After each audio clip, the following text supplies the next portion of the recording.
Hi everyone, Nicolas here, aka your shrinking Bansko, and today I'm going to present to you with Rene an interview we did with Fedor Ikelaar, a comedian I've known for many years.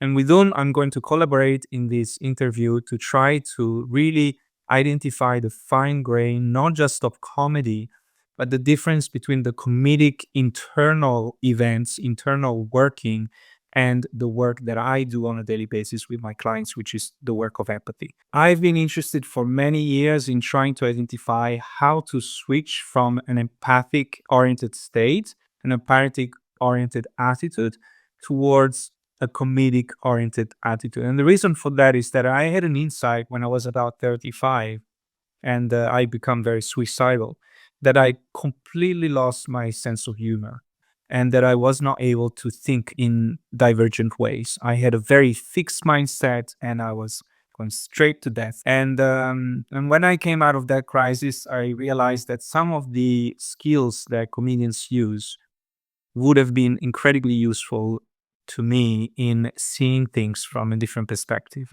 I know in growth principles what the difference is. Empathy really drives us to move towards that thing that is suffering, that thing that is hurting, whereas comedy is trying to get us away from that thing that is suffering because we're standing too close to the fire, let's say.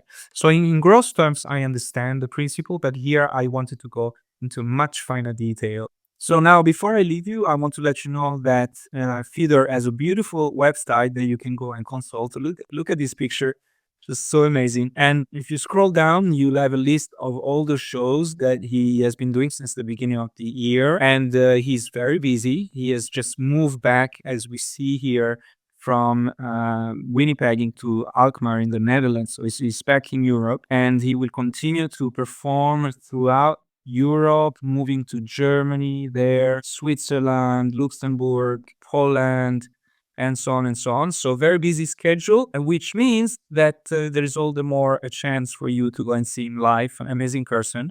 Here on this blog's podcast page, you'll have access to some beautiful videos from Fedor about comedy and about Ukraine. In fact, I highly encourage you to click on one of these videos because he highlights the biases that we have as people who live outside of a war zone and how people who live inside of a war zone actually meet the themes of war in comedy in a much more lighthearted way than we tend to do. So very interesting, counterintuitive sort of conclusion that he has come to. So yeah, explore all of these. And now without further ado, let's dive into the real interview. Ciao. Welcome to our second interview of the year 2025. I'm here with a special guest. His name is Fedor Ikelaar. Thank you for joining us. And my colleague and friend, Nicolas. Nicolas, also thank you for joining.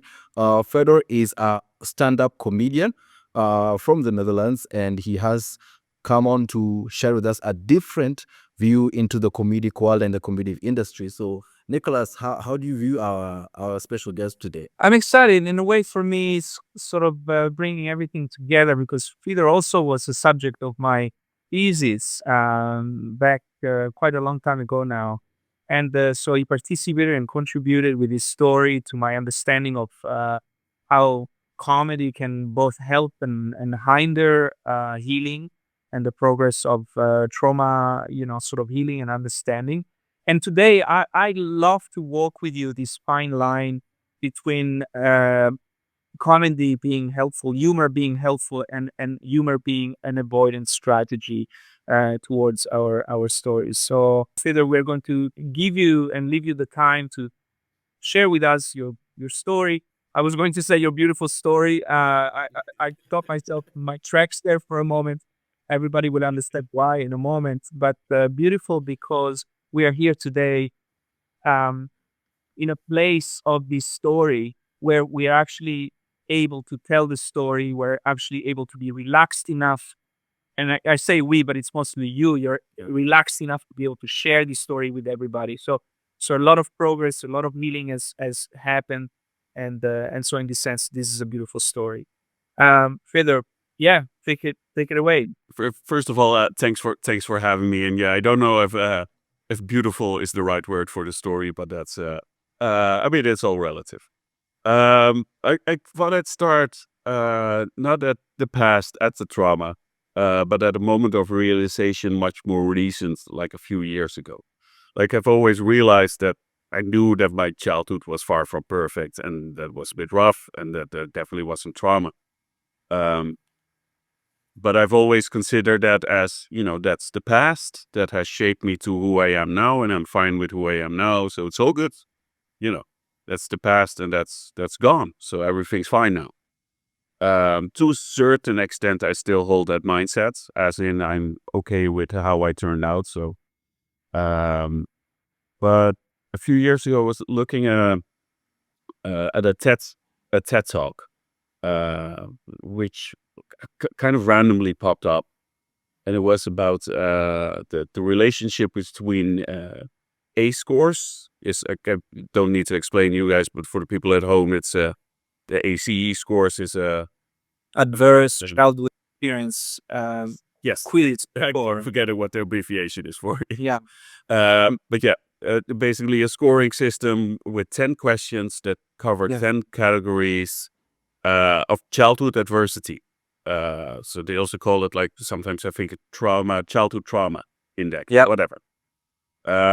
And the TED talk wasn't even about that, but it was about the relationship between that, how much, childhood adversity or trauma you had, and your medical experience later on in life, and even life expectancy. And that they just could see that people with a higher ACE score have a lower life expectancy, which has to do with all kinds of things, some still psychological, like suicide, whatever, but also just stressful youth is stress on your body, your heart, etc. That kind of fascinated me, and then I did the test out of curiosity as well.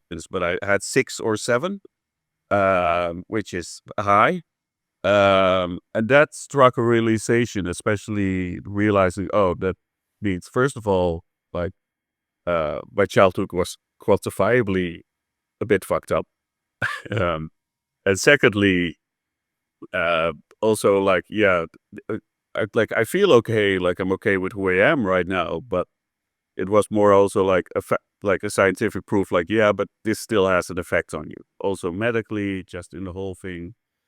The quality of the sleep, for example, how your vulnerability to addiction, to depression, to suicide, right? All these things. Exactly. So that made me, like, rethink my relationship with the past. I mean, I don't know in how much detail we want to go on the childhood, but it comes down largely to a problematic father. He had he drank a lot and wasn't really a good drunk, so that often resulted in fights, arguments, screaming in the house, domestic violence, some, especially as a kid, severely scary moments. Like, I think from my earliest childhood memory till probably 14, 15 years old, there was just, when I was at home, there was a lot of fear. Not so much for violence towards me, but mainly for just my father erupting in anger and turning towards my mother. And a few times those incidents also had gotten so severe that I was actively fearing for my mother's life. Which is a quite the AC test, actually. Have you been a witness to domestic violence towards a caretaker? Well, you mentioned sleeping earlier. I'm still I still always struggle falling asleep until everyone and everything is quiet, which comes still from an instinct that as a child, when my parents slept, then I felt okay. Until then, even if they were fine and they were just watching television, I always felt like, at any moment he can erupt. Things can escalate. Blood might be spilled. So that's deeply stuck inside me, that I mean, it's less bad than it was, but that I still struggle sleeping. And Of course. That's just 10 years, if more than 10 years of like fear. Yeah, that obviously has a big impact on how you develop, how you look at the world. I interrupt you there for a moment because it's almost like I'm noticing a current present difficulty in you in communicating how terrifying that was. Like I'm hearing the words, I'm hearing the description, and I hear your desire and willingness to communicate that, but somehow it's still difficult, very difficult to connect to that emotion. How I- am I sensing you properly right now? Like me as a kid that experienced that. Um, I think emotionally I see that as somebody else, and I feel bad for that kid. Like I feel bad for little Fedor. Um, but I still emotionally, like partially, I think detached from that in a way that I'm now more like, yeah, that's Fedor from then. This is the Fedor from now that came out of all that, and I'm okay now. That's still a mindset I very much have. Of course, I know there's the fact of I don't sleep well and there some other issues, uh, but I still like my core belief is I came out well. Yeah. I'm pretty okay. Yeah. Um, so I think I detached emotionally a little bit from that past. It is sad, but I still even struggle to feel sad about that, my own history, my own past. But show me a sad cat video and I'm crying. That's it's so yeah. I think that's a little bit detachment that I've created myself. Okay, fair enough. Yeah, makes sense. Come back to this realization you were having, right? You do the test, you realize, wow, you got 6 out of 10. That's quite significant. We're talking about longevity. We're talking about higher risks of certain, the mental health or mental illness developments and so on. And so, what happens then? I mean that made me look a little bit more myself already at like, okay, what are the effects of this past on my developments, on who I am now, how I act, how I am in a relationship. That was a big issue for the last few years, at least, um, because it also, uh, yeah, it has impacted and still has impacted my ability to connect, to show myself to a certain extent. Um, so yeah, just actually having a look myself, and eventually also through therapy, but also just myself looking at like, okay, this happened to me. What does this mean? How has it changed me? How does it develop me? Yeah, change is not the right word because it helped me develop in a certain direction, not because it's so at the core of my developments that it determines the course. It doesn't change the course because you're not midway through. There's only one life that we live, and that's the life that you lived, and there was no other option, right? Yeah. Uh, It's but yeah, trying to be more aware of that, like where is certain behavior coming from? Can I address that? how old are you when you're watching that TED talk in a few days after that or in a few weeks? I don't know how long it took you. Like I knew the family situation wasn't usual. I knew it was different for other families. I was jealous of other families. Um, but it's also just the life that and when you grow, the older you grow, the more you hear other people their experience. On the one hand, you hear like, oh, it wasn't alone. Other people also had this, but you also realize more and more like, yeah, it shouldn't, like my childhood, parts of my childhood shouldn't have been like this. So part of it's that just becoming older, meeting more people, gradually opening up in general better, socializing better. Because as a kid and teenager, I was way more introverted, which also came from the house situation in the house that it was best if I was quiet because then I don't trigger anything. So uh, I spent most of my childhood training to become a ninja. So just maneuver to the house unnoticed. Skills I still use very well, but they can come in handy every now and then. you come in late and you don't want to wake anyone up. I'm great at that. There are not many ways in which a child feeling the levels of uncertainty and threat that you're feeling can get out of that situation. Besides becoming very, very quiet emotionally, almost to the extent of disappearing, right? It's like I'm not gonna be responsible for anything, especially not be responsible for the attacks that my father is making on my mom, which you love, so much. Um, so that's one common response, isn't it? The other one, I think it's people pleasing, often emerges as being the common response. As you speak, I have this natural tendency to want to step into the person that you're speaking about. And so I'm seeing that child and I'm seeing this kitchen, and I'm seeing him coming into the kitchen and the father is there and the mother is there. It's completely imagined, scenario, but I can see how he wants to say something and he's thinking twice, 3 times, 4 times, 5 times before he says anything. He might just want to ask, Mom, where are my shorts? But I'm gonna be careful about asking that because they're talking or something is happening there. I don't know how to stop or start anything of it. No, that is a quite accurate image. It was a lot of like that, just holding back or just retreating to my room in solitude. So that also took, made it a slow process to connect to people, to hear their stories, their experiences, and to place your own story and experience within that world. Like where, oh yeah, I'm not alone, but also this is not how it should have been, etc., etc. So that I think is part of the lead up to the whole seeing that TED talk. The second part of it is I do have, this is very nerdy, but I do kind of like statistics and numbers, and this was all very quantifiable. Of course, these are averages, etc., etc. But that did make me have another look at myself and like reconsider some assumptions. So yeah, that triggered a lot. And the second thing after the TED talk, I didn't immediately after the TED talk go like, well, I'm going to therapy.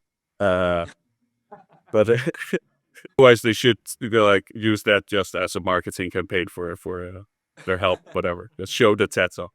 Go to. But the other thing is just I was in a relationship until almost a year ago. It ended. But there were just, in general, the relationship was good, but there were just some struggles on connecting, which in a large part related to my history, to my development, to the trauma.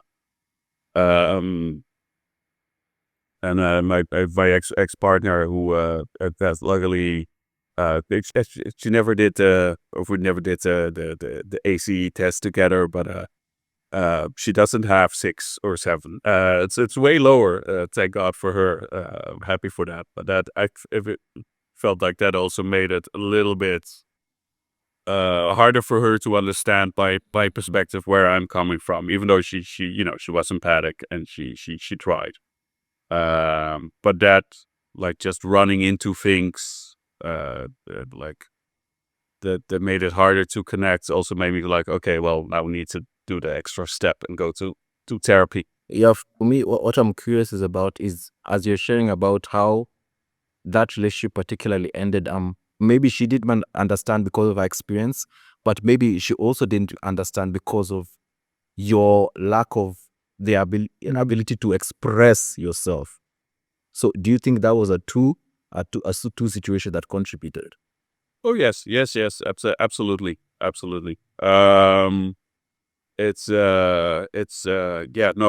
My inability to really express like some more core emotions, feelings, definitely that are highly contributed to the decay of that relationship.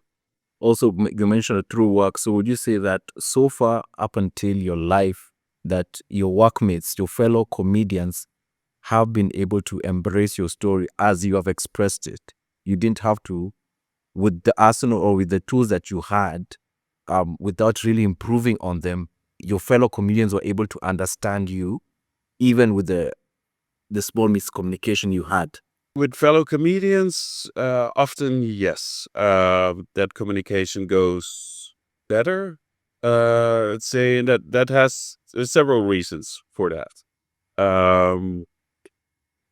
One is a lot of them. Well, it's Nicolas, we actually studied that, but a lot of them have severe trauma. There's just recognition as a sense of community almost. Like after Christmas, I went to have a drink with a couple of fellow comedians, with three of them, and we were all just, at some point started sharing stories of the past, and all of a sudden, yeah, I've realized my childhood's not that bad by comparison, because almost felt like a competition, like, oh, who's more fucked up? Like, oh, yeah, it's so there's just recognition, and there's also almost a little bit of the assumption, like, well, they're comedians, they've seen shit. So we also kind of approach each other with that assumption already.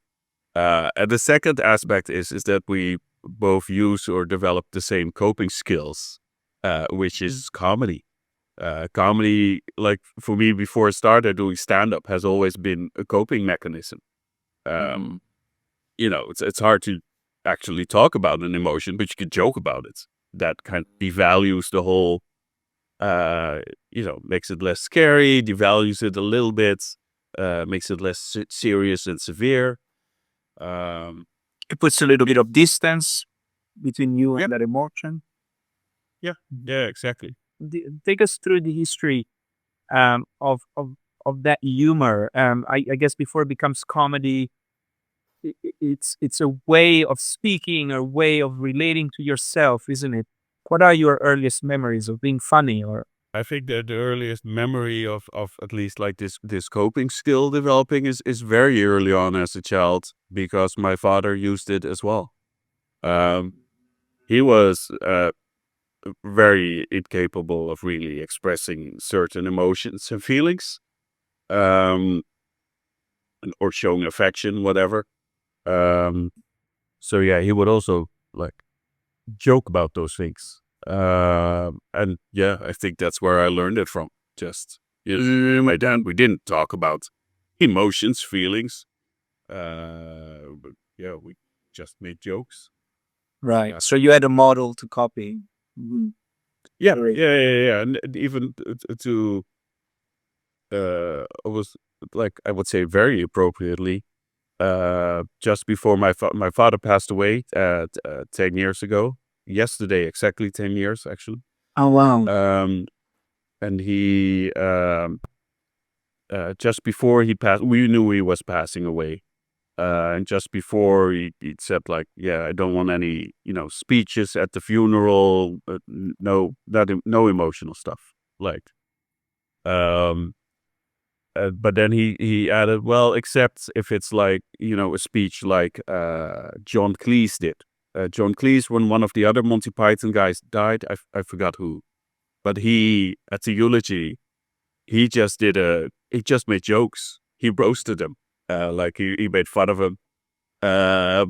Instead of making it an emotional thing, he said, well, except if it's like that, that's okay. So that's what I end up doing. I made jokes at the eulogy, because that seemed most fitting, because that's how we communicated. That's how we expressed emotions, if you could even call it that. So yeah, it felt like very fitting to. It's what he wanted, but also it felt like fitting because that's what kind of defines him Wow. dealing with this kind of stuff. It's so interesting what you're saying. On the one hand, you're showing us how trauma can be passed down from generation to the generation so easily, right? They say you hand down a model of how you relate to emotions, how you relate to internal experiences. Did your father have trauma? Do you think?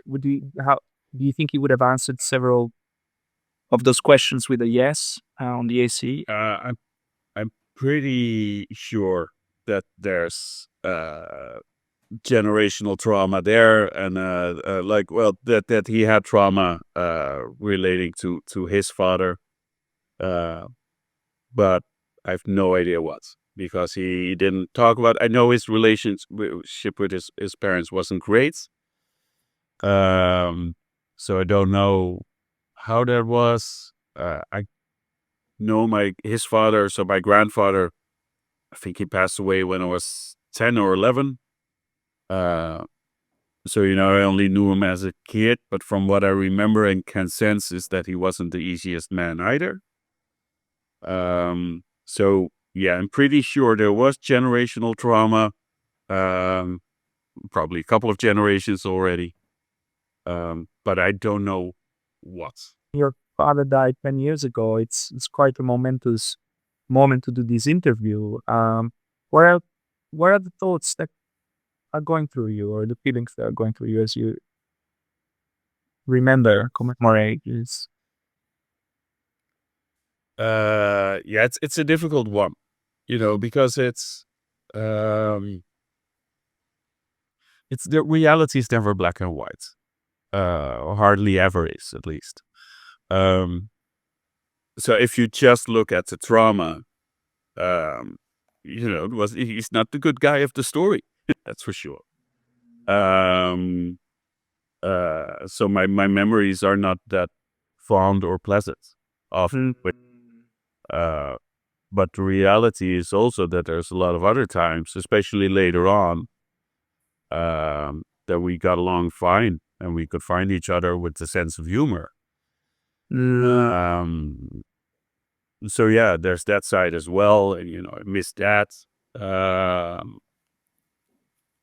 But honestly, I'm not as sad as I should be of somebody that's lost his father, and that says a lot. And I feel a bit bad about feeling like that, because I can relate. father after all. Yeah, I can relate. I can relate because we can intellectualize and connect intellectually to the idea that your father as well might have experienced some real difficult stuff. I mean, to a certain extent, humor is a numbing mechanism, is a distancing mechanism. Maybe not numbing, but definitely distancing mechanism. And that drink is a numbing mechanism, clearly. Right? Then violence is another numbing mechanism. It's like you right, you want to assert authority there where you don't feel like you have authority. So o- the symptoms in his behaviors are quite clear, and we can't imagine him having had a happy child. The care and the love and security and the sense of connection that we see in other children. So, but when we say this, we can only really say it intellectually. We don't have really insight and connection to the reality that your father went through, because we couldn't ask him the questions. You couldn't ask him the questions. And you never heard the stories. And when we tell stories as we are right now, I guess all of us are feeling things, right? We're feeling things. Our viewers are feeling things. And so those stories are very, very important. You never got a chance to ask those stories. And so there is a hole that is left there. So that to me justifies the way that you're feeling about things. Yeah, that makes sense, because nowadays, like, on an intellectual level, I know, even though, like, technically I don't know what trauma he had or if he had trauma, but how he ended up being is also caused by someone else at some point, etc. Kind of a domino effect. But yeah, emotionally, it's still, he was still the asshole, just to say it bluntly. And Yeah. It's still a little bit weird how to feel about, really. Yeah. I'm curious is, how do you feel about fatherhood yourself? Right now it seems like in these three generations, your grandfather, your father, and yourself, you're the one who has opened yourself to approaches of therapy, opened yourself to getting your own healing. I don't know if you're a father yourself and how right now you view fatherhood, in case you want to or are currently in that state of having a son yourself, how that relationship will be different from what has been in your family before because of what you've done.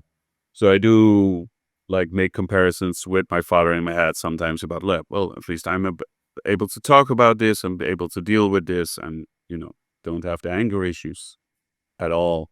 I do feel that if I would have a kid like that, generational traumas would end. Like that passing on would end. Now that we have given a bit of a context to your, let's say, to your suffering, to what you have had to cope with, to what you have had to deal with in your life, let's go back to the subject of humor. So we know now that if somehow it was a copy paste sort of model of how to relate to emotion with your father. How does that progresses as you get into adolescence? And then you say you were very introverted, but how did it help you to did it help you to connect with others? Was that the modality through which you started to connect with others, become more extroverted? I have no idea how it happened for you. Yes, it did. Like using comedy jokes, being funny with others definitely helped with connect with people. Yeah, as a way of bonding or almost showing affection. There's expressions in English sometimes used that we roast the ones we love, like we make fun of the people we love. Uh, so yeah, with good friends, I can be relentless sometimes, and not always have be. Actually, it's a small little anecdote. I remember I could overhear a friend of mine talking to another, like a new friend, and the new friend was like, "Oh, he's a bit harsh with his jokes sometimes." And then the older friend said, like, "Yeah, no, it's trust me, when Fedor stops making fun of you, that's when you need to be worried." Uh, and then but I overheard that.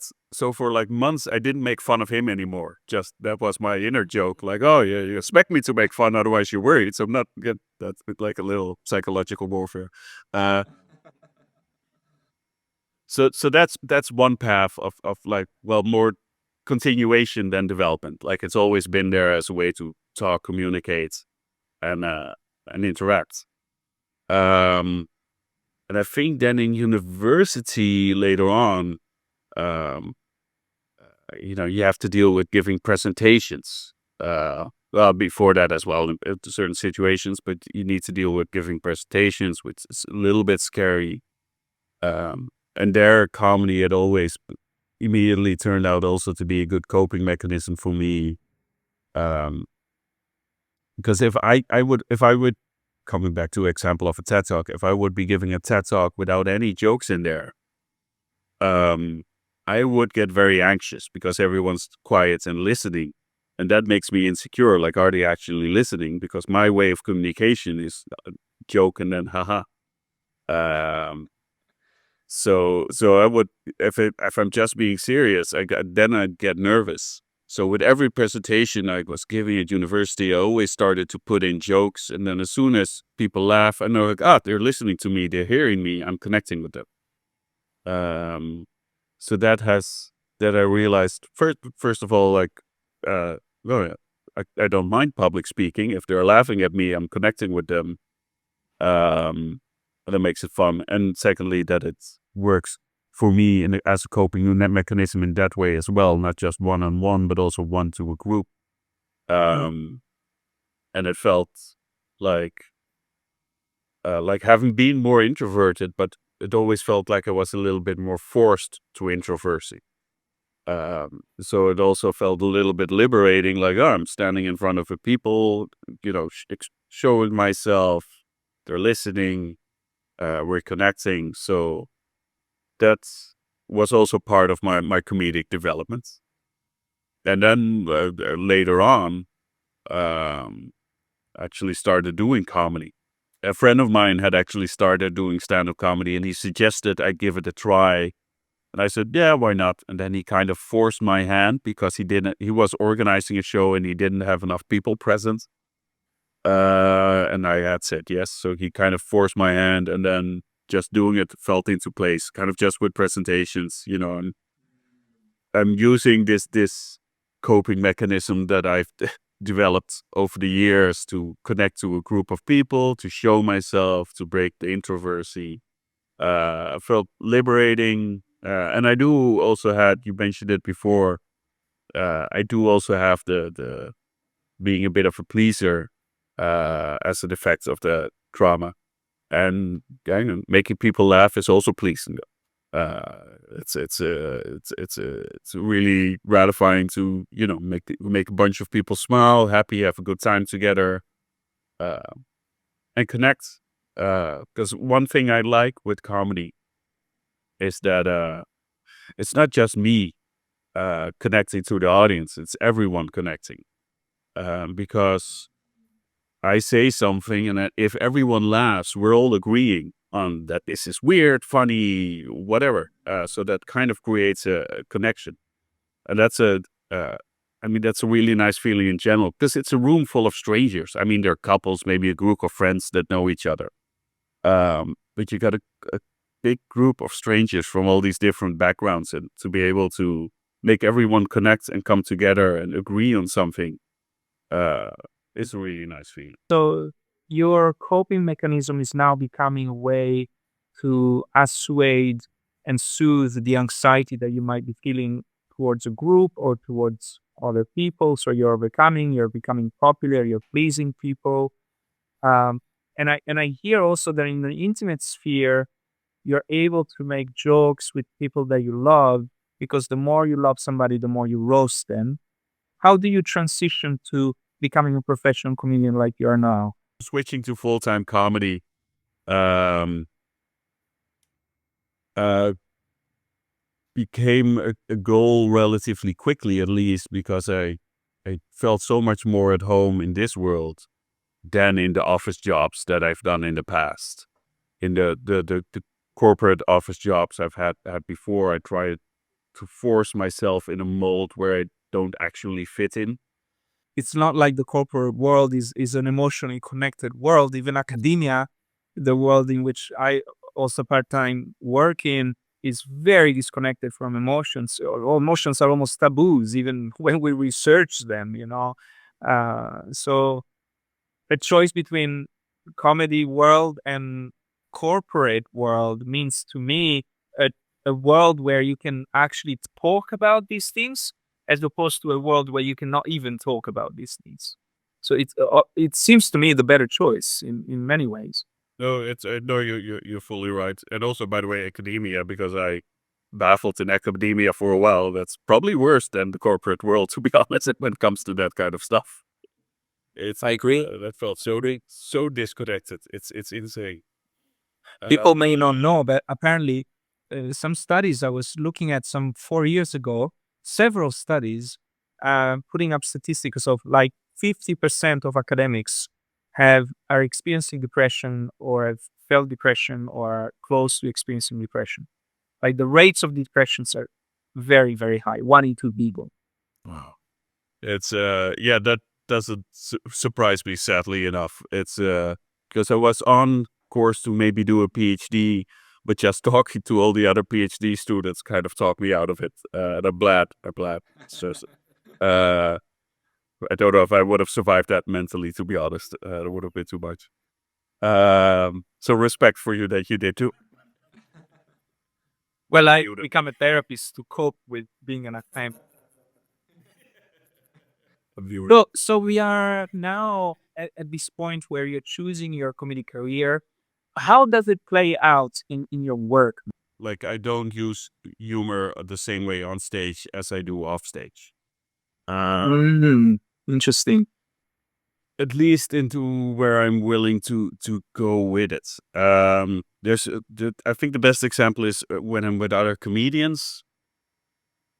The jokes are a lot harsher. Um, as in they can be a bit mean towards each other, but also the topics we talk about can be harsher. Also, when it comes to our own personal experience or life or hard stuff that we experience. But among each other, we are a bit harsh because we understand that it's a joke and that there's some truth beneath it, but that this is how we communicate it. On stage towards the audience, there's still a big filter. Because if I go towards the audiences, start telling the story about how my father attacked my mother while she was locked in the bathroom and like stuck a knife to the door, stuff like that, the audience is got to be a little bit too shocked. So I do use filters there. I don't go from my own stuff, not too much into the dark stuff. On stage, I mainly use the skill that I've developed to convey stories and make them laugh, but I don't go in the deeper, darker stuff because that just makes the audience too uncomfortable. So are you saying that with other comedians, you reveal a bit more of your deeper hurts without actually saying I was hurt from this and this, but you do reveal more? Definitely. Of course, that differs from comedian to comedian. Just not every comedian has a trauma. It's a big group that has child like trauma behind them, but it's not. Yeah, my research showed about 80% of comedians, so there's still a 20% that hasn't.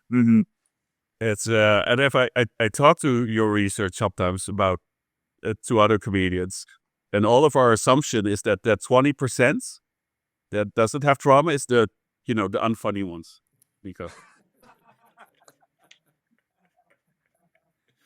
We will talk a little later about the courses that you do for potential comedians and so on. So I guess you should be starting to give them the ACE test. And if they come out on these courses, I'm sorry, you're not cut out for this. You need to have more trauma. Go out there, get a bit more trauma, come back. between a few of my best friends, it's a common joke. We have one friend, Liam. He's a very good friend of mine, lovely guy, and he did comedy for a while. And he's nice and he's a funny guy, but on stage it never really worked that great. And it's me and other comedians, we all agree it's because he had a good childhood. He doesn't have a chance. He's the poor guy. They should have beat him a little bit, then he would have been funnier. But here you are, it's so interesting how you're speaking, because here you are, you made a joke.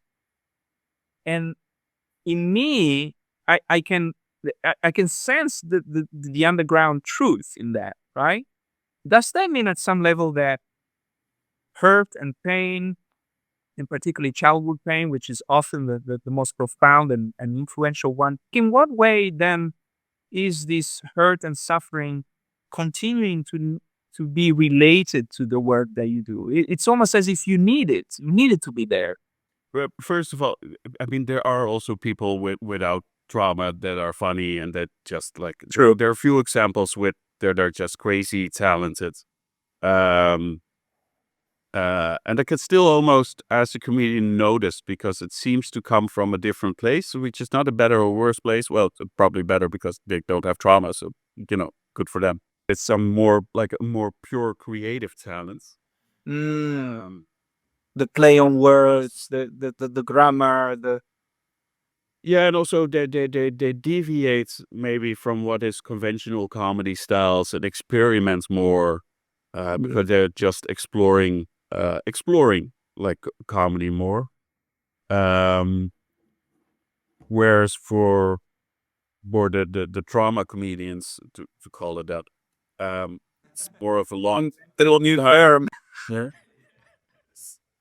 it's more of a long time developed like skill, like it's coping mechanism that we developed. So it comes from a different place.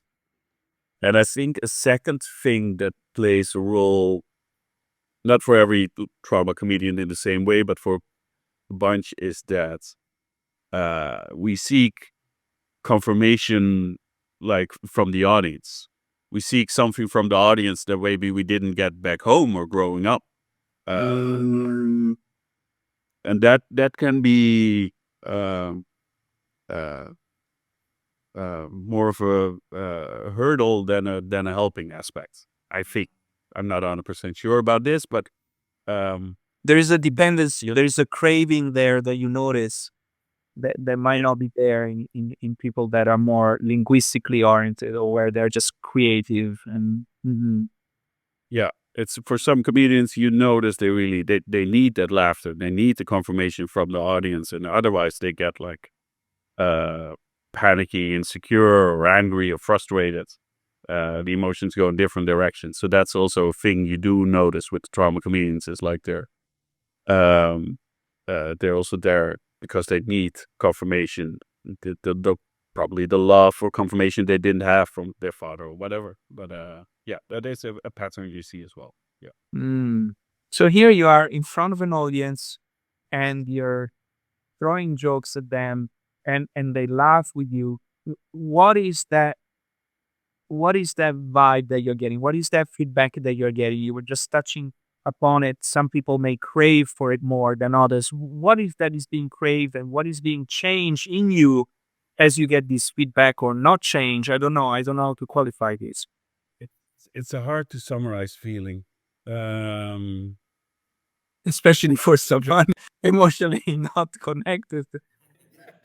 It's like this is the most difficult question ever, right? Like it's the very reason why you're doing comedy, because you can't describe. Oh yeah, Yeah. and I But my mind goes in sort of Neanderthal mode now. Like, yeah, laughter, good. They were happy. It's for me. It's a combination of things. Because I do have the kind of the nice guy pleaser habits. So I want to make other people like be happy. And when that whole audience is laughing, they're happy. So that gives me like joy and satisfaction. It's like, oh yeah, okay, cool. Everyone's good. Everyone's fine. Everyone's coming together. Um, and the other thing is also, yeah, probably also the confirmation, which I mentioned myself like earlier. Um, as a kid, I had to make myself small, quiet, and tiny. Um, and here you are loud and in center stage and big because you're on the top of the stage, so you're bigger than everybody also. Right. and being allowed to be that, because Yes. And being appreciated for laughter is being also that. love. Wow. Yeah. Yes. So that's also, yeah, a sense of liberating. It still feels very. It's almost as if you've reconstructed your ideal family. It's just filling a gap of what was missing, and yeah, just being able to be myself, a certain aspect of myself more, a certain aspect of myself which I had repressed mainly. And perhaps the ultimate test is to be in an intimate relationship and not being small and emotionally, disappearing and so on, right? That would be the ultimate goal. I guess. Yeah, it is, and I'm working on that, and it's better. It's getting better, but I'd get there by the time I'm 75, which is considering my ACE score, probably also my life expectancy, but that's True. I'm curious. That's I think even as you were talking about community and how he's getting to open himself in different facets. I remember we got to talk about how you within comedians you almost feel like you're in a different world and you call people who are not comedians civilians. So would you say that when you're in situations of civilians, you tend to put yourself smaller, that, oh, I'm among civilians, or when you're comedians, you feel more open? So even in intimate relationships, do you feel that as far as my life partner or the rest of my life partner, you'll more inclined to find a comedian rather than a civilian when you categorize people in? I do like that you remember that I categorize non-comedians as civilians, because there's a lot to that, because there's a kind of also makes you think of the RBS and camaraderie, etc. But for a life partner, no, I don't. Wouldn't limit myself to or focus on comedians. But what I have learned is that I do um, connect better with people that have some some trauma. This person also faced some adversity and came out of it okay. That's also, an important part. Yeah, I was even going to ask that. Is that the reason why the ex-girlfriend got to bomb so much that when she bombed, you're like, we can't continue dating. You're terrible at this. This relationship is over. It's with that and this is ages ago. This is I think it's over 20 years ago. Like that ex-girlfriend that went to the open mic and but we had already broken up. And then I heard that she was gonna try comedy at the open mic. To be honest, my mind already went, but she was never funny. And then she still wasn't, so that was painful. But I didn't put it on the dating app like only reply if you have an ACE score about a 4 or higher. But that would be a bit weird. It's but yeah, now I do notice that I connect better with people with some trauma. But I think she didn't have much trauma. But also, to be honest, this was a relationship when we were very young and both very ignorant. Didn't mean that much.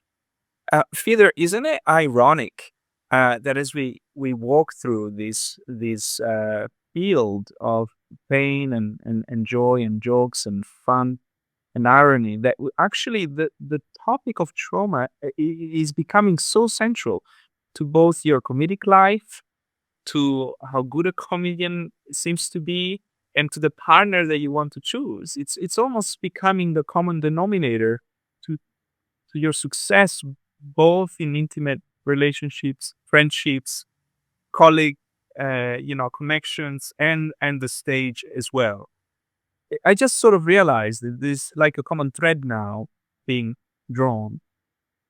Yeah, it is. It is in a way. And I think that's also just, at least at this stage in my life, a part of embracing my past differently. Or just actually embracing it instead of just in the past I would just look like, yeah, this happened, but that's not, I'm fine now, but also that's not who I am now. And I think that is the difference that I do now more realize, well, this shaped me to who I am, shaped my thinking to a bigger extent than I probably even realize. So, I can match better in life, in work, and with a person if I just acknowledge, like, hey, this shaped me in this way. It's there, it's past. And in like 10 years ago, more, I just tried to ignore that and try to fit myself into a different mold, which just made me unhappy because it's not who I am. It's just, ignoring these core things that shape me. And Fedor, am I understanding you well? It's almost like there are two parallel sort of ways of approaching your trauma. And one was more dominant since childhood, inheriting it from your father. It becomes the only way of relating with the emotions. Then comes another way, which is the more what I don't really know what you're doing, but that's what I would like to discover. I have, I mean, definitely on all levels, not just work and with other comedians, but comedy as a coping mechanism is still there, strongly there.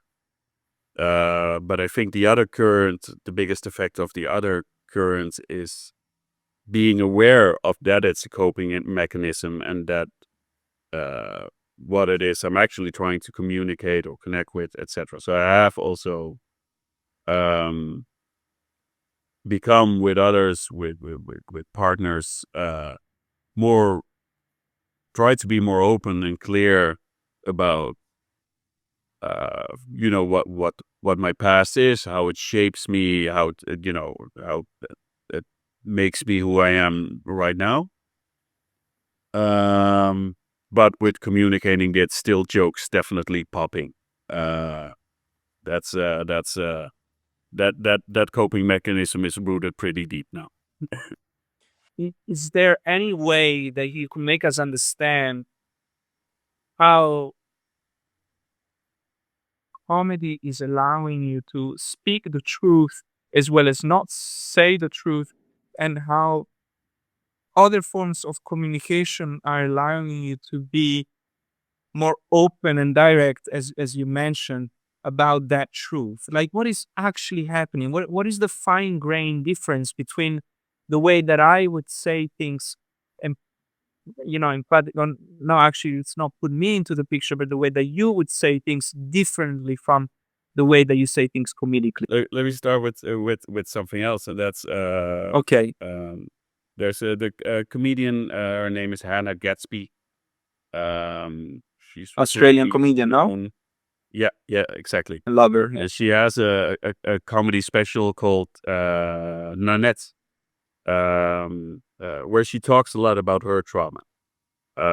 There's also a lot of debate: is it still a comedy special? Because it becomes quite emotional and heavy, which I really appreciated. But she describes comedy. There are several definitions of humor, comedy, jokes, whatever. But I like her description that she uses. She says comedy is bringing tension and then releasing that tension. So you create tension in what you call the setup of the joke. And then with the punchline, you release that tension, and that release becomes laughter. Talking about serious topics off stage as well with friends, partners. When you talk about, what you've experienced, trauma, you build a lot of tension. You create tension. You share tension. And my instinct is always to release that tension. Again, I don't want to.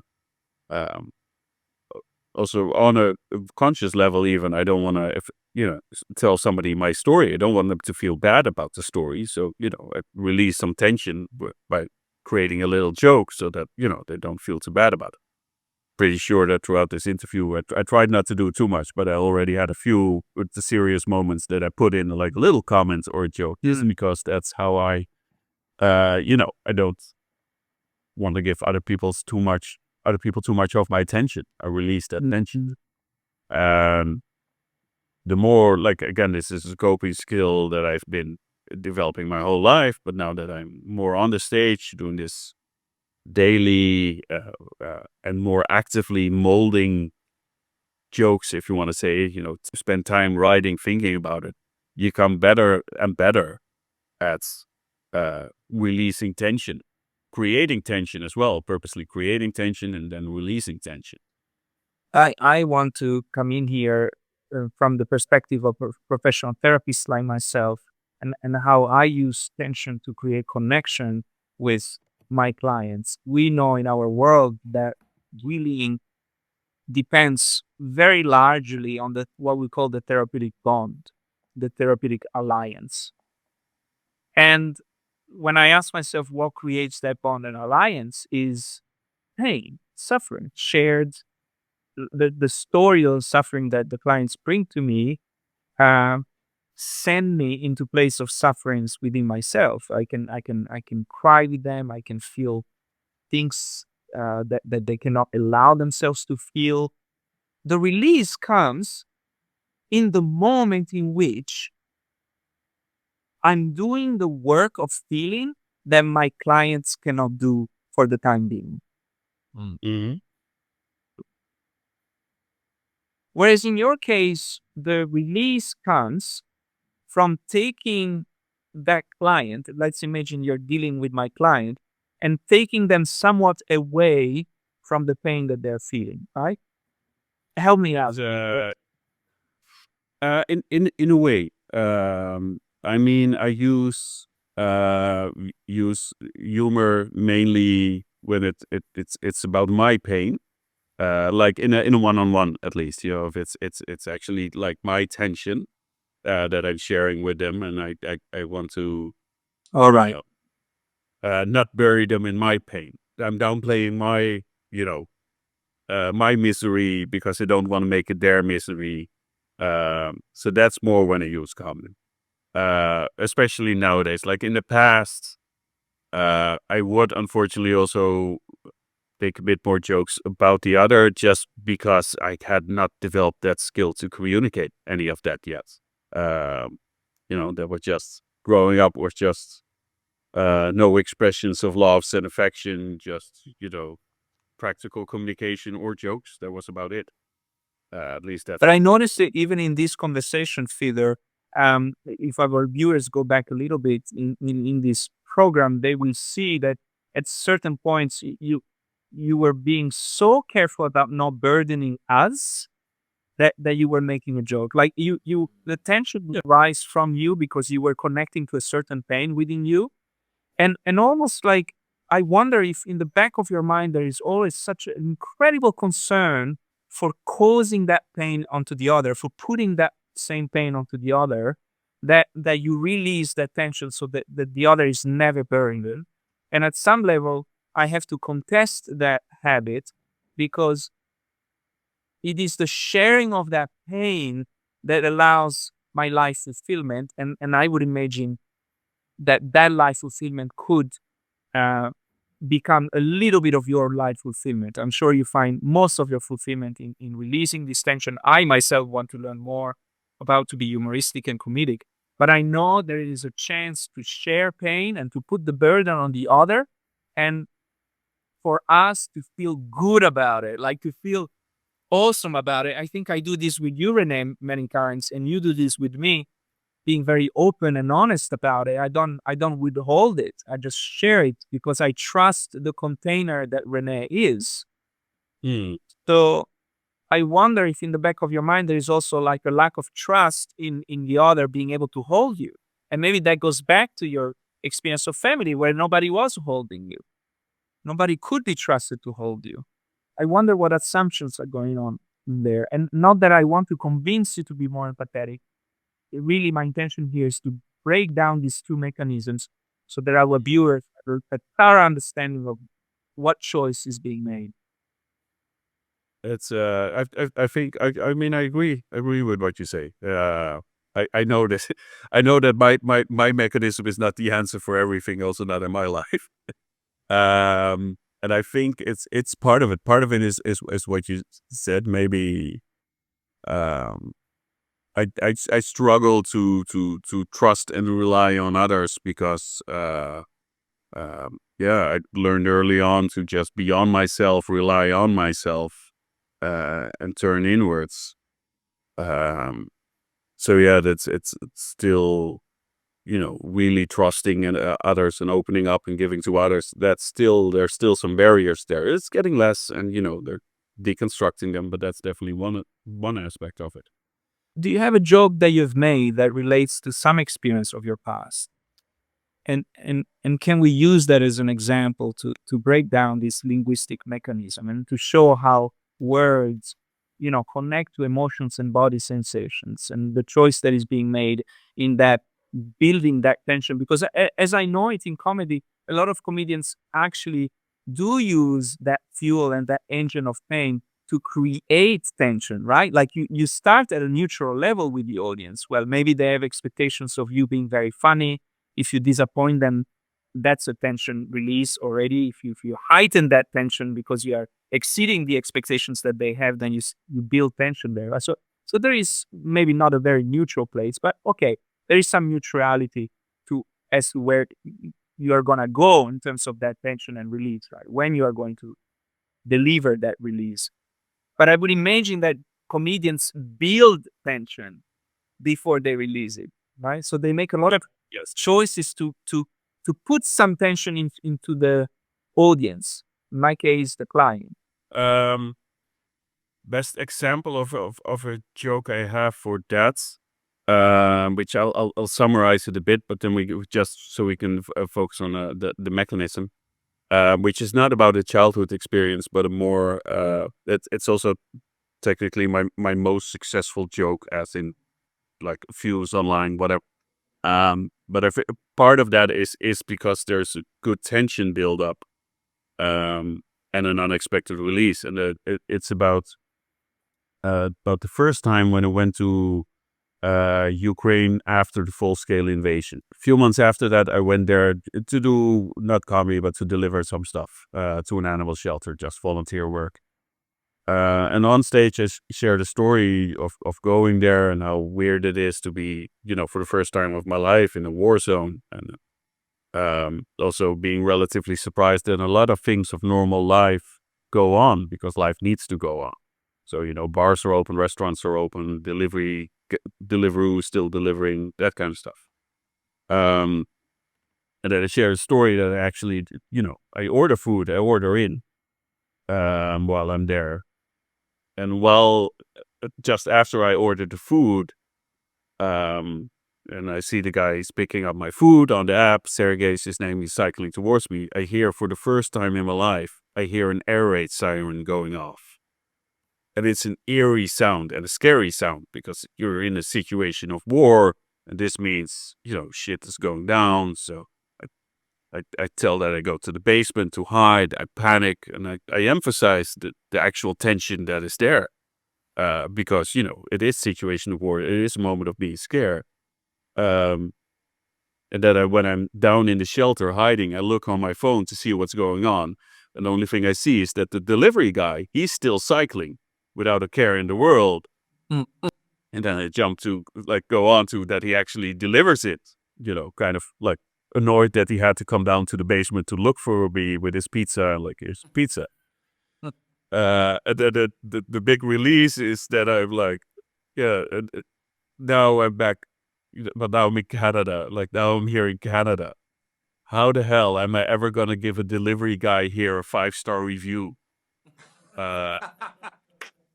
So that's one where I really build up the tension, like when I do it on stage by emphasizing how scary it is, how, it's war, it's blah, blah, and then, just releasing it by a little twist.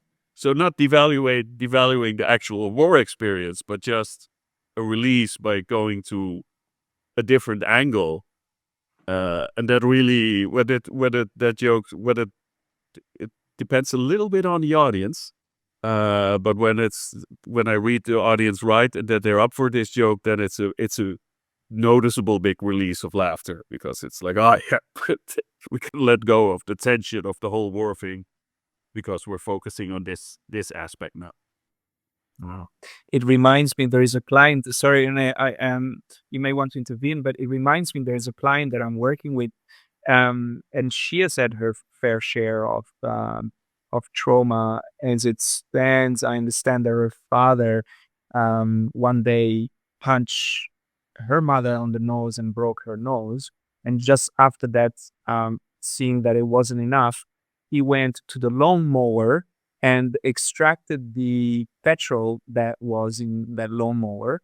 And then because it wasn't enough, he went to the little boat engine that they had and extracted the petrol that was also in that engine and put it properly in a jerry can and proceeded properly and orderly to distribute all this petrol around the house, and then took his zip flame and basically put the house on fire. Yeah. These are the sort of stories that makes you feel like my childhood wasn't that bad after all, right? Yeah, exactly. Well, it turns out that your theory is still right, Fedor, because she's amazing. She uses so much humor in her. I'm always in contact on WhatsApp with my clients, and here she is, using humor. One of them, let me finish the story.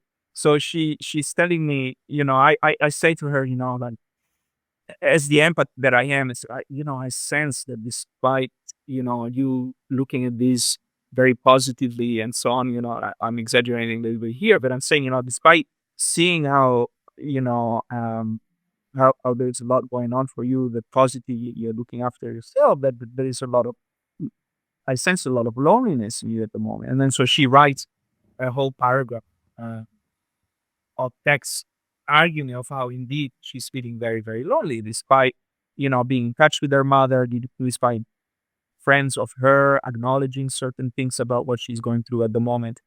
And then we did an interview yesterday with an emotion freedom technique therapist.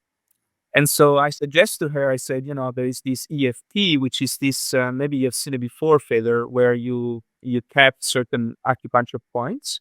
Have you ever seen this thing? And it can be very useful in releasing stress. And so I'm there communicating to her that there is this option and that she might want to look into it. And, I sent some videos and she said, oh, yes, I know about this one. I've tried it earlier. It might have helped, but not as much as the cheese I smashed afterwards. It's, I don't know. It's that ability to, because I noticed this in your Joe, is this ability to turn something dramatic into something somewhat that you would have wished to happen, that is positive. Like I'm so glad that I went through that experience of hearing the siren and going down to a basement, and fearing that there might be a bombardment and seeing this guy, having to look for me because now I know what it really means to deliver, kind of thing. It's a lot of it is that it's finding a twist, a positive angle, almost, like a bright side, like, well, the house is on fire, but at least this and that, to find that little loophole of positivity that you can attach to it.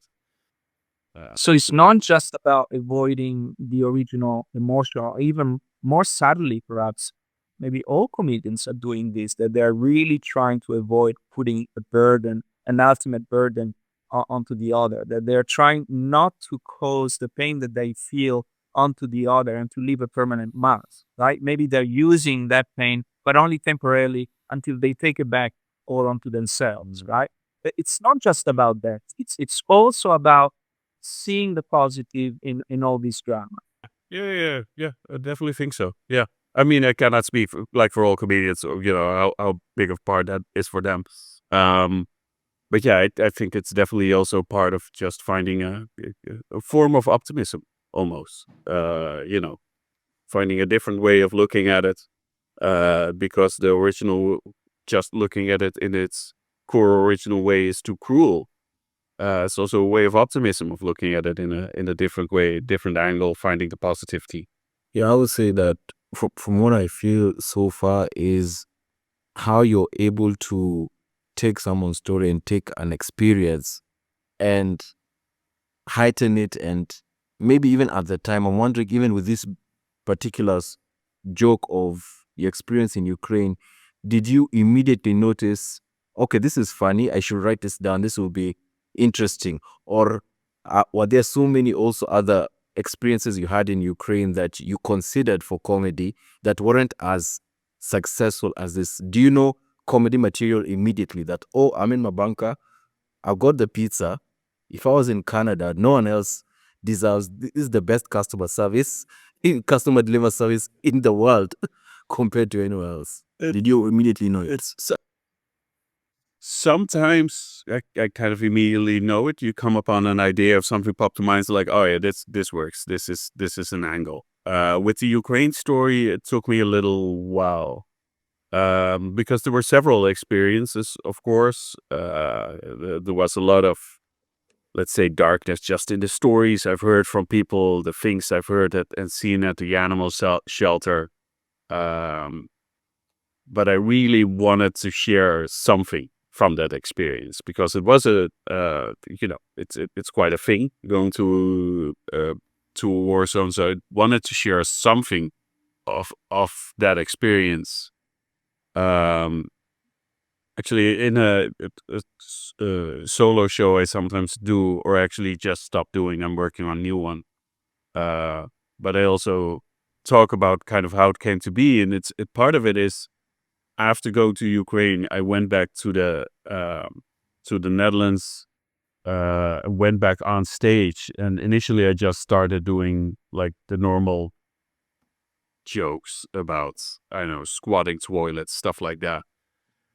And it felt a bit weird to be talking about that after all I've seen. So I really felt the need to have something, at least, about this whole experience. So yeah, I had to look a little bit. It took me a little while with this one to figure out how can I talk about this and still find the right release. So yeah, the whole delivery in Canada thing, that took me a little while to figure out that end. And what did you figure out, Fedor? If you could put words to that figuring out, what did you actually figure out that allowed you to finalize the joke?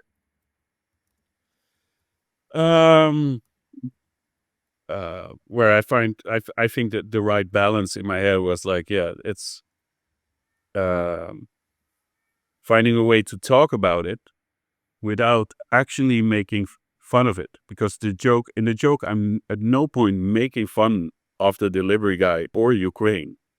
So I'm not actually taking anything directly away from their, taking the tension away, but not from their suffering. Like, that remains. It's like where I make the joke is more about, like, delivery guys over here. Like, what do they really do by comparison? So that was what I figured at some point is like, I need to make the joke without making fun of them among Ukrainians, because for them it's about their resilience. Exactly. You'd have actually elevated their status in a way. It's so brilliant when you think about it. Because it's for this one it did really, like, that worked out well. But it's a puzzle. You know what I'm also getting to realize is that through this story, you've also given the gift to your audience, which is also myself, the understanding of that alert, because the trigger of all this, everything was normal up until that alert rang off, which is like, I think, alert for an airstrike.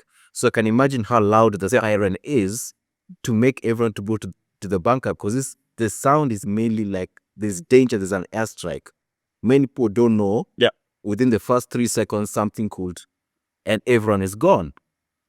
So now, with that story, in case I hear of another thing called an extract or an alert, I'll be thinking, oh, Fedor actually mentioned a story. I wonder if there's any delivery guys who are still moving around, who are still operating.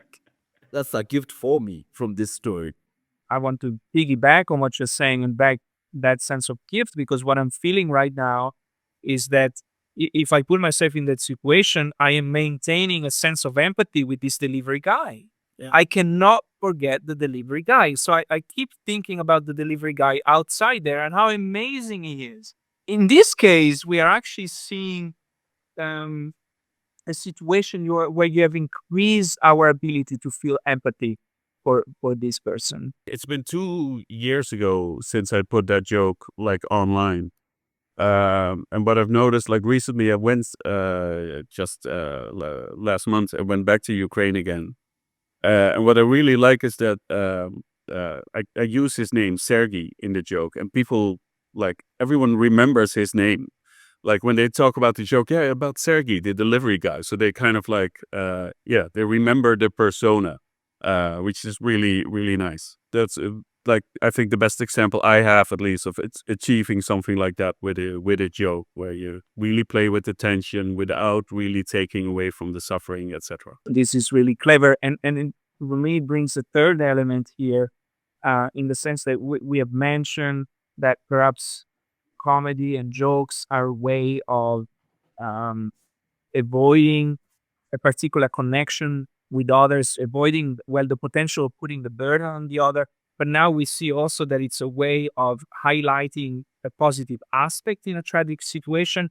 And now the third element is actually the possibility of increasing empathy towards a certain element of suffering that we did not consider before. It reminds me that during the interviews for my thesis, I came across what we call a dark comedian. And I remember he was focusing on his comedy on the Holocaust and Jewish suffering, basically, during the Holocaust. And his intention was really, what would you say? He was really trying to bring empathy to the Nazis in a way that for most of us would be really hard. And he's actually a Jewish person. Unbelievable. So yeah, I can't remember, of course, any of the jokes that he mentioned. Unfortunately, not the name either, which would break confidentiality, so I cannot mention. Yeah. But here you are, maybe YouTube, dark comedy, Holocaust, and so on, and Germany, and so on. You find it. So here is a third element of comedy. It's still, it's so difficult to capture this, but it has happened right here in front of us, and so that's definitely a reality. Yeah, no, and I've with this specific joke, it wasn't originally the intention of it. The intention was just it, like I said, it felt weird for me not to talk about it, because it's such a thing. But after that, I've also purposely started using it to kind of raise a certain awareness of the situation and that it's still happening. I mean, then when I first made a joke, it was still very much in the news, the whole war in Ukraine. Now that has kind of slowly fading to the background, but the war is still the same. It's not less, it's worse even. So I use this joke in combination with another story in my show, often just more to remind people hey, this is still a thing. So yeah, there's definitely some power to, utilizing comedy in that sense. I also just talk about whales' penises sometimes, so it's not all. It's not all in this. For a complete shift again and of topics, yes. So this ability also, no, that's perhaps also fourth element or sub element of what we've been talking about. This ability to shift the focus away from what we're focusing on towards something completely unpredictable. Yeah. And so we call that, in my word, we call that divergent thinking, the ability to think divergently. And it's something that that really, really helps healing. And the reason for that, and of course, the other trait of being able to find the positive in the negative, that takes us out of the victimhood. I speak on my channel about all the negatives of identifying with a victim in our story, and how counter healing that is. And so the ability to see the positive takes us out of the victim, and the ability to see something that is so divergent from the normalized way which we are looking at our story. And if we can diverge from that story and cover that story from a completely different angle, so much healing is happening in that moment. Mm-hmm. So Yeah. I was thinking we prepared something for you, Fedor. We prepared a rant. Rene has practiced a rant about his country and city, and we wanted to present it to you and see if you could help us find some humor in it, turn this around for us. Would be willing to help us cook a good smelling meal out of a shit description of a place that experiences quite often? That sounds like a fun challenge. So Rene, take it away. So I decided to make this rant about how I got this new apartment. I just joined in this month, this year. So, however, I even shared with Nicholas that I've been house hunting for the last 3 months, finding a certain places. So I got to recognize this place about 3 months ago. Now the caretaker told me that it won't be vacant until probably the end of the year.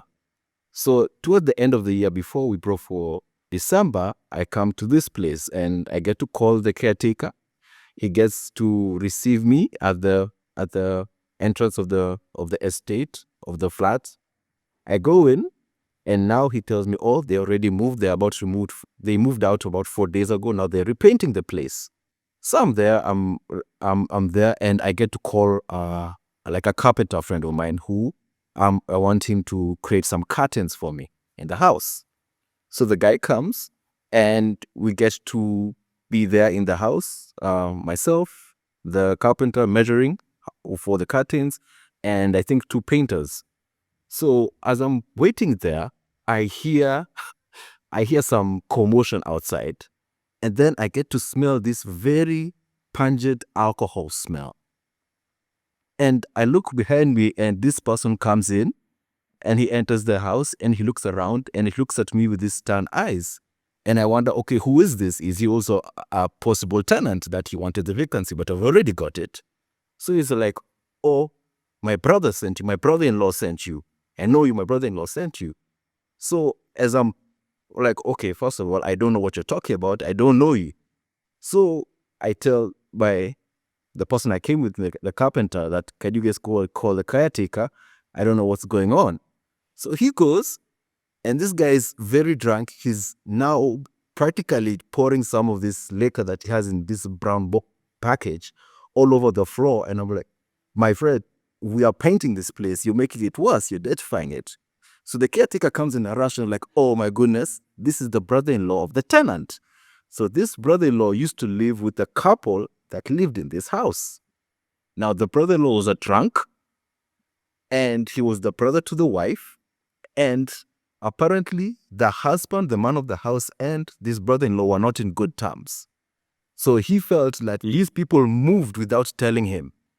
They didn't want to live with him anymore, so they moved without telling him, and he was known to go drink and come after 4 days. So this time he came 4 days later and the people are gone. And he finds me there. So now he's blaming me. He's like, I know what my brother-in-law did. He left you here. And now since you're here, the only way you will have known it's vacant is because he told you, by the way, I'm moving with my family. And you just want to get away from this crazy brother-in-law. You come to this place so that they can't find us. So this person is shouting at me. He's like, you're separating me from my family. You're separating me from, and he's drunk. And this pungent smell, together with the paint, is just really intoxicated all over my face. I almost wanted to slap him, but I was thinking, if I now start violence, for sure I will not be a tenant here, because that's not the best way to start off a tenancy in this department. So the caretaker comes in, and this person is so annoyed, he decides to sit in the middle of the living room, which is the first room of the house. He sits down. The caretaker is telling him, okay, get out. You know your family is not here. People you lived with not here. They get out. He's like, no. I'm not leaving until you bring them here. This is what they want you to. They want me to leave so that I don't find them. So the caretaker goes and finds the caretaker of the other apartments. They literally have to drag him out. And I hear he's getting roughed up at the gate.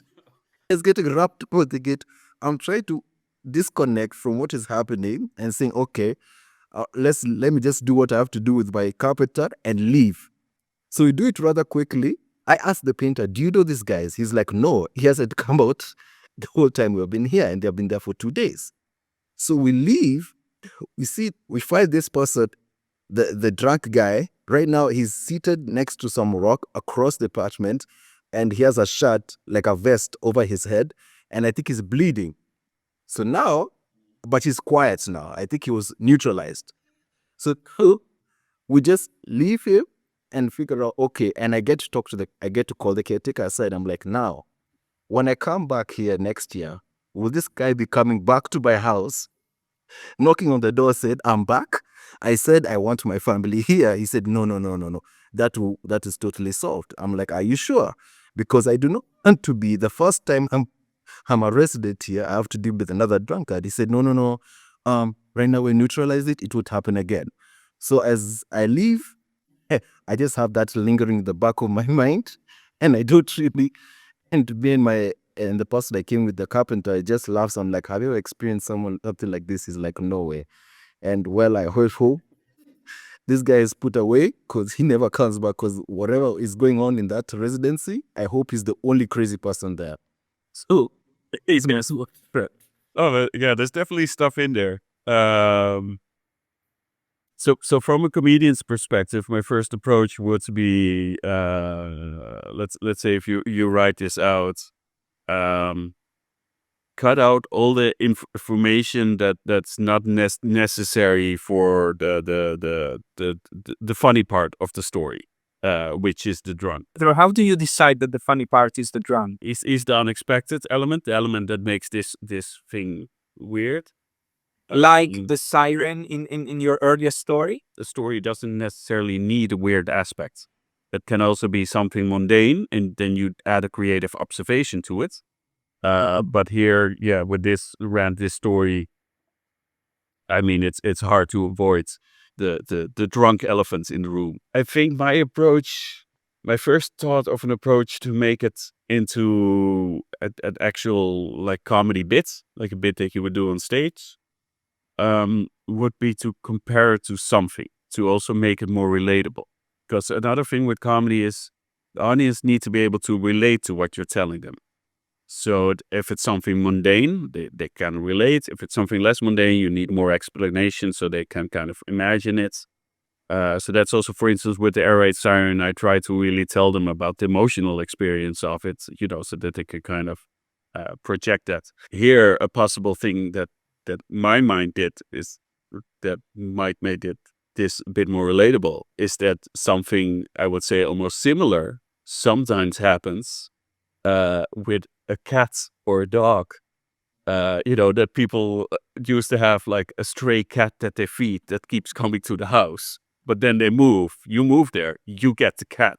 Like all of a sudden, you get a cat. But in your case, it's a drunk half brother.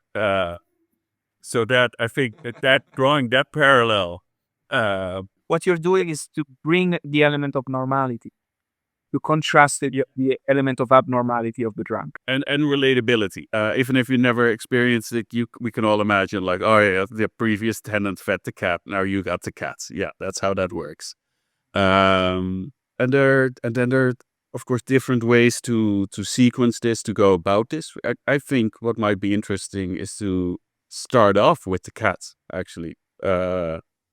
Like say like, yeah, moving into a new apartment, and you know how it can happen that the previous tenants, they used to feed like a stray cat, and then you move in and then, you all of a sudden have a stray cat. And then go to like, well, I had a similar thing, only it's a drunk guy. So then that's kind of the twist, which is not in it's just kind of a reverse twist, because you don't create a lot of tension and then you have a surprise element, which is like, oh, wow. And then you got some tension from there.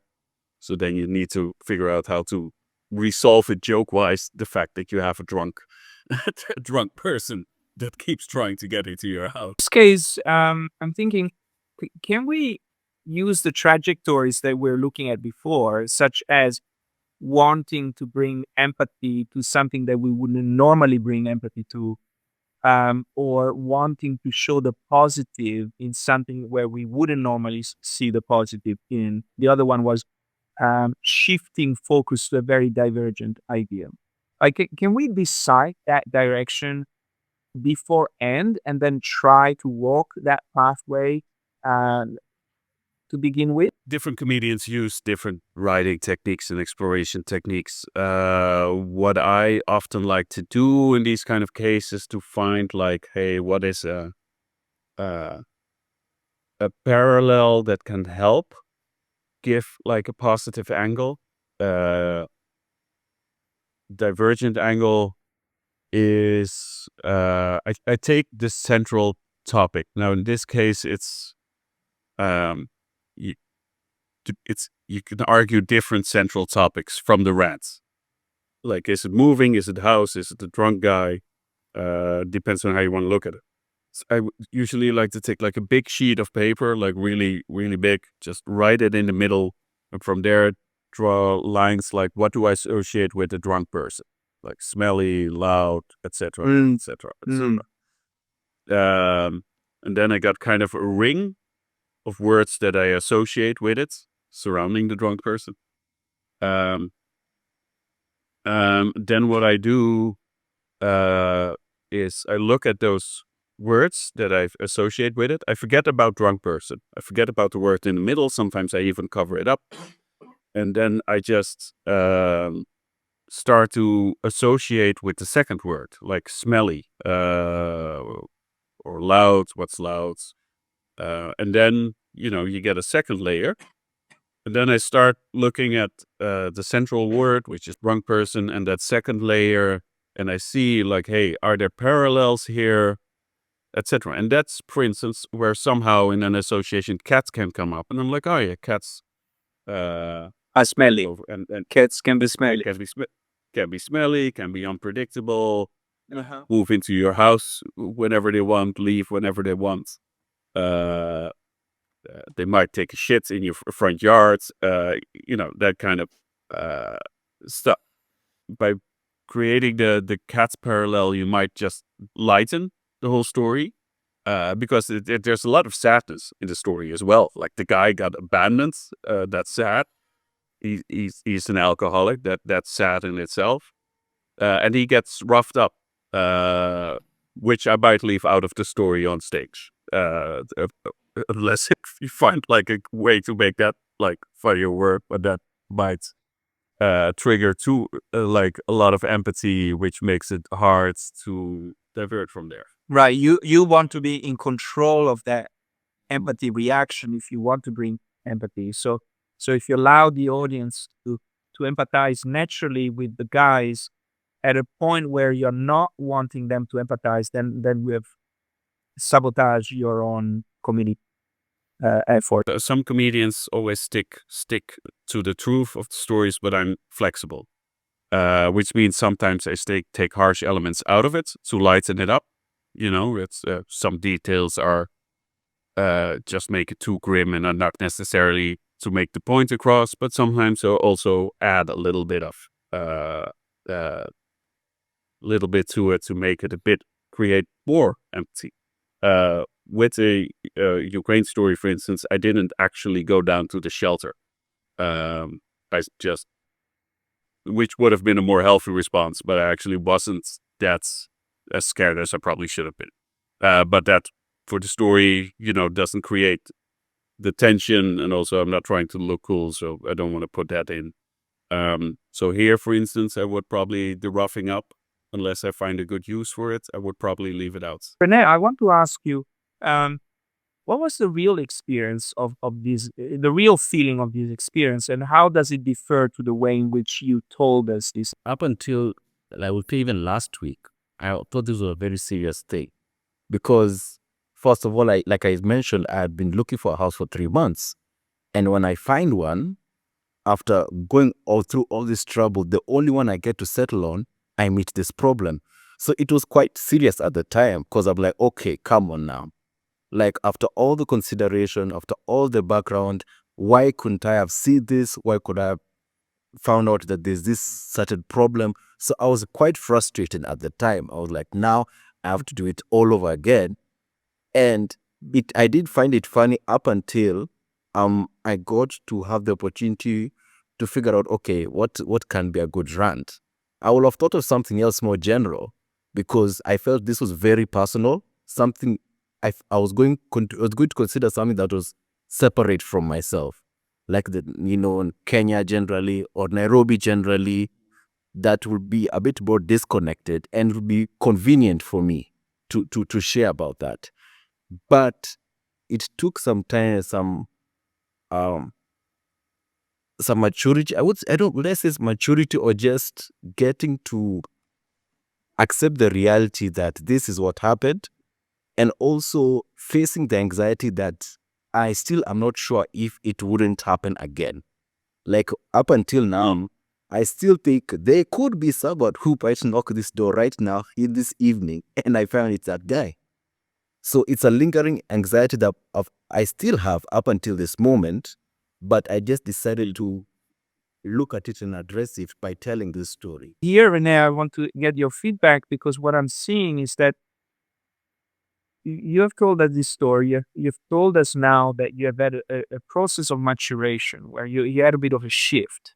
When did that shift happen? I think, like, we got to talk about seeing the empathy in it, even, and as I was telling this story and seeing that this person was left, before, at the time, I felt this is just a convenience for me. So I sing it from my perspective, that I don't care whether you are left, I don't care whether you live with a person, you're here in my space and I don't want you here. You're an alien. This is a very foreign object that felt to be pushed away. But it took me some time to see all the characters in this situation, especially him, and see that, and maybe connect with that empathy that, okay, this is a person who, after spending some time drunk wherever, he's coming back and he literally had nowhere to stay and he got roughed up for it. So it took me some time to understand, okay, let me see it from his point of view. Because at the time, I was a tenant, I've paid my money, I want to live here. I don't care about anyone else. I just want my space to myself. Please don't allow any foreign people. So I would say my shift was when I decided to share some empathy to the person. And here we are then with the maturation that you've done, and there is still some anxiety. And I hear maybe there was some anger initially. Is that anger resolved, or is there still a bit of anger, or is it just anxiety? I would say yes. There was some anger. There was some anger, especially with the people I expected to handle the situation before I came, especially like the cat and the such. I was like, okay, why did you even let him to get into the vicinity? Why were you to prevent him from coming in? So there is some anger. Probably there still is some anger. That's why I feel he might not get to the gate. He might get to the door, because so far I feel the caretaker has already shown some incompetence that I feel he's not capable to cover what he's supposed to cover. So yeah, there is some anger. And how is the cat analogy working for you? Initially, I feel maybe it was an understatement, because a cat is something you can push with the leg, say shoe, and it scramps. This is a grown person who's in your face, and if I swing, he can swing back. So I'm still not fully satisfied with it as an analogy. Where are you satisfied though? I totally think I understand where you're coming from. Where does the cat analogy satisfy you? Maybe it satisfies me as someone who, from seeing from their perspective, like they were abandoned. This is a person that they feel like this is a hope that they were taken care of, and they are abandoned. So seeing it from that perspective, it makes somehow sense that they just want to come home and feel at home, that I'm used to this place. And I was abandoned. Yeah, the attachment and the compassion and the closure they want. It is an analogy that kind of downplays the seriousness and severity. That's kind of also its purpose, to kind of like make it more accessible and lighthearted. Then you could elaborate a little bit more on the extremity of that situation, but then conclude by bringing it back to a silly cat comparison. But yeah, it's a bit of a puzzle to make something like this work. But Sure. yeah, What I think it is achieving, though, from my own point of view, from the audience point of view, it is allowing me to feel more empathy for this person. I mean, after all, a cat is a mammal, a human being is a mammal. We're both mammals, and it's so easy for me to understand the attachment that this drunkard and the surprise that this drunkard is going through. Um, when I think of the cat. So we have achieved already one outcome, one goal in the comedic aspect by bringing more empathy. And also it's a divergent connection. So that as well is a second sort of goal that can be ticked. So thank you, Fedor, for suggesting this solution, and thank you guys for playing along with this. It's been incredibly interesting to surgically break down this process and to get to know your story, Fedor. Thank you also for allowing us to step into your world, into your pain, and into the way that you've been dealing with it. We should come to an end right now. We're all a little bit tired. I hope our audience has sticked around. And yeah, I want to thank you again, Fedor, for coming. Thank you, Rene, for being such a good host. And at least from me, I would see you next time. see you next time. Thank you again.